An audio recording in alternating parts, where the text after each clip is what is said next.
So, I'm just gonna go ahead and lay out exactly why I'm at the point where I'm at, as far as just not giving a fuck about anybody else's feelings, right? Because when people have a hard time actually digging deeper into a problem, just want to go ahead surface level, dress it up. Like, past scenario, all right? Joe and Karen, all right?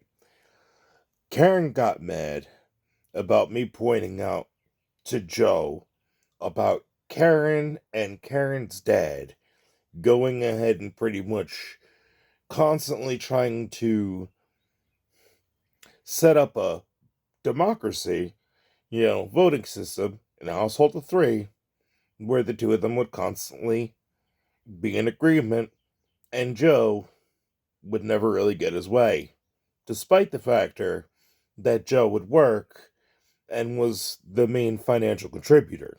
All right. So, thing to mention at that time, Joe had just gotten lap band surgery. All right. Like the stomach compression surgery. And his vice was eating. All right. So, he started going to 12 step meetings, not even understanding that he is just in a den of predators. All right. Not really the place where he should have been. Anyway, point being, Karen ends up getting mad and thinking that I'm this misogynistic fucking douchebag. And keep in mind, I'm literally just out of high school at that point, all right? Thinking that I'm basically trying to convince him to trade up, and he basically has been so beaten down by the emotional abuse, but it's what he knows. They were high school sweethearts, all right? Thinking that I'm trying to encourage him. Yeah, no, now that you're going to be skinnier, you should go ahead and, you can find prettier.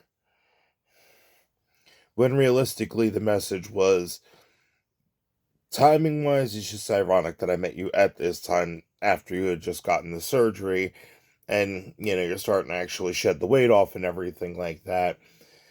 But it seems like your wife is attempting to go ahead and be more controlling, more isolating, and more emotionally abusive while hoping that you don't realize anything would be better than this. This part one.